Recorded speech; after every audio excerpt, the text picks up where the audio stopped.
un épéiste d'anime, qui donnerait du fil à retordre à Zoro. Zoro est un redoutable épéiste, tant et si bien que peu de personnages de One Piece représentent un véritable défi pour lui. Cependant, il y en a certains qui le font, et ils viennent de différents univers. Pour ceux d'entre nous qui sommes de fervents fans d'anime, nous savons qu'il ne manque pas d'épéistes endurcis par ici. Alors laissez-moi vous présenter les épéistes qui mettraient vraiment Zoro à l'épreuve et qui pourraient même le vaincre. Les amis, Zoro est sans aucun doute l'un des plus grands épéistes de l'histoire de l'anime. Mais même avec un tel titre, il affronterait encore des défis redoutables de la part d'autres épéistes de cette liste, y compris un de son propre univers.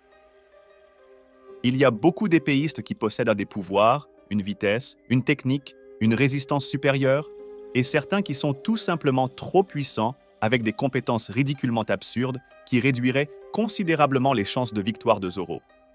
Et bien sûr, il y en a un ici qui est l'épéiste des épéistes. Alors, restez attentifs car vous êtes sur le point d'assister à un sérieux duel d'épées. Allons-y! Ichigo, Bleach. Ichigo donnerait beaucoup de fil à retordre à Zoro dans un combat. Non seulement c'est un épéiste habile, mais il a aussi des transformations et plusieurs compétences spirituelles qui lui donneraient un avantage significatif. Sans parler de son épée, qui est aussi une arme spirituelle avec des propriétés et des compétences uniques. Même avec la technique des 3 épées de Zoro, il serait très difficile de surpasser Ichigo avec tous ces 16 avantages. Cependant, si le combat se limitait à l'escrime sans pouvoir spirituel ni astuce, alors Zoro montrerait sa maîtrise des épées. Yakimaru Dororo. Yakimaru pourrait ne pas être un épéiste traditionnel, mais il poserait un sérieux défi à Zoro. Bien qu'il lui manque plusieurs parties du corps, remplacées par des prothèses spirituelles, Yakimaru a acquis des capacités surnaturelles qui rendraient le combat plus intéressant. Cependant, contrairement à Ichigo, même si Yakimaru pouvait utiliser tous ses pouvoirs et compétences, ça ne se passerait pas bien pour lui. Ce serait un combat équilibré et un véritable défi pour Zoro, mais à la fin, Zoro en sortirait victorieux. Les compétences d'épéiste et les pouvoirs surnaturels de Yakimaru ne suffiraient pas à vaincre le maître des 3 épées. Akame ga Kill. Pensez-vous que Zoro est rapide? Pensez-vous qu'il est l'épéiste le plus rapide de l'univers de l'anime? Alors vous n'avez pas rencontré Akame. La vitesse d'Akame est ridiculement absurde. Pour vous donner une idée de sa vitesse incroyable, même quelqu'un ayant la capacité d'arrêter le temps ne pourrait pas percevoir ses mouvements, c'est à quel point elle est rapide. Bien que Zoro conserve l'avantage en termes de force brute et de compétences d'épéiste, il devrait être très attentif pour éviter de se faire trancher par Akame, qui pourrait le faire en un clin d'œil. Zenitsu, Demon Slayer. Je sais que Zenitsu serait sérieusement désavantagé dans un combat contre Zoro. Mais Zoro a tendance à avoir une confiance immense et croit toujours qu'il pourrait facilement vaincre n'importe quel adversaire parce qu'il est dur comme un roc. Cette confiance pourrait être la clé de la victoire pour Zenitsu. Imaginez à quel point Zoro serait extrêmement confiant en affrontant un type qui ne serait qu'un problème quand il serait endormi. Sa confiance atteindrait des sommets, et c'est là que Zenitsu déclencherait sa technique respiration du tonnerre. Voyons à quel point Zoro resterait confiant après avoir été confronté à une technique si puissante. Bien sûr, Zoro pourrait parer le coup et réaliser la résistance de Zenitsu, mais il pourrait aussi recevoir un coup sans s'en rendre compte et être vaincu. Ce serait un combat équilibré dans ces circonstances, car dans tout autre scénario, Zoro dominerait. Afro Samurai. Mes amis, ce serait un combat qui arrêterait le monde des épéistes. Tout le monde se rassemblerait pour assister à un tel combat, et il y aurait de nombreuses raisons à cela. Tout d'abord, Afro Samurai porte le bandeau numéro 1, ce qui indique qu'il est le meilleur épéiste de son univers. Deuxièmement, Zoro est, au minimum, parmi les 3 meilleurs épéistes de son univers.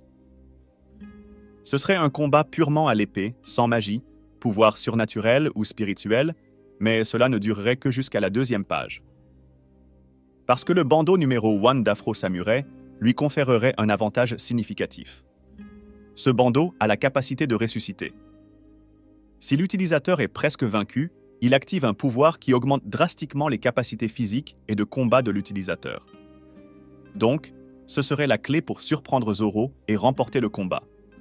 Mais il ne pourrait pas utiliser cette compétence dès le début du combat, sinon Zoro ne serait même pas fatigué et ne serait pas surpris du tout, et il finirait probablement par battre Afro.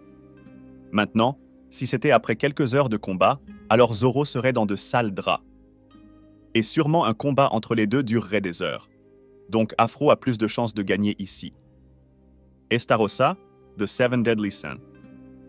Si dans le dernier combat, il n'y avait ni pouvoir ni compétences surnaturelles, jusqu'à la deuxième page. Ici, juste à la première ligne, il y a tout ça et plus encore. Mes amis, Estarossa possède de nombreux, mais nombreux pouvoirs qui rendraient le combat extrêmement injuste pour Zoro. Mais deux pouvoirs d'Estarossa seraient trop puissants et Zoro aurait du mal à remporter la victoire. Premièrement, personne avec de la haine dans le cœur ne peut attaquer Estarossa. Et le deuxième pouvoir, le plus volé de tous, serait le contre total. Cela lui permettrait de réfléchir n'importe quelle attaque physique avec le double de la force originale. Donc, si Zoro tente un coup final désespéré, il serait tué par la force doublée de son propre coup. Ici, les chances de Zoro sont minces, mais les chances d'un combat incroyable et mémorable sont très élevées. Ryuko, Kill la Kill. Quels sont les principaux avantages de Zoro en tant qu'épéiste? Sa vitesse, sa force et sa capacité à utiliser 3 épées. Mais tous ces avantages ne seraient pas totalement efficaces dans un combat contre Ryuko. Mes amis, Ryuko pouvait percevoir les ennemis attaquant à la vitesse de la lumière, quelque chose que Zoro ne pourrait pas égaler. Et Ryuko possédait une résistance et une durabilité physique incroyables en raison de son hybride, une moitié-vie en fibres. De plus, elle pouvait se régénérer de n'importe quel dommage, tant que le membre n'était pas complètement coupé. Donc, Zoro devrait porter beaucoup de coups d'épée pour venir à bout de Ryuko, mais cela ne serait pas facile, car Ryuko était aussi une grande épéiste et compliquerait beaucoup la tâche, surtout en se régénérant de tout dommage que Zoro lui infligerait. Kenpachi Zaraki, Bleach. Mes amis, Kenpachi Zaraki était tellement ridiculement puissant qu'il se fragilisait délibérément en portant un cache-œil, juste pour que les combats durent plus longtemps. Ce mec était le Saitama des épéistes. Mais même ainsi, Zoro représenterait un défi à la hauteur de Kenpachi, et il est possible que Kenpachi doive retirer son cache-œil pour utiliser 100% de sa capacité pour vaincre Zoro. Ou peut-être qu'avec le cache-œil et les cratères qu'il pouvait faire avec son Zanpakutu, ce serait déjà plus que suffisant? Eh bien, il faudrait les mettre en compétition pour le découvrir. Mais je pense qu'il faudrait retirer le cache-œil, ne serait-ce qu'un peu. Alors, avec 100% ou presque, Kenpachi servirait Zoro comme un sashimi. Mihawk, One Piece. Zoro est l'un des plus grands épéistes, mais dans l'univers de One Piece, il y en a un qui est plus grand et plus fort que lui, Mihawk. Mes amis, Mihawk était et est supérieur à Zoro dans tous les domaines. Physiquement, mentalement, stratégiquement et dans l'art de l'épée, et il n'utilisait qu'une seule lame. De plus, de nombreuses techniques et mouvements que Zoro connaît lui ont été enseignés par Mihawk lui-même.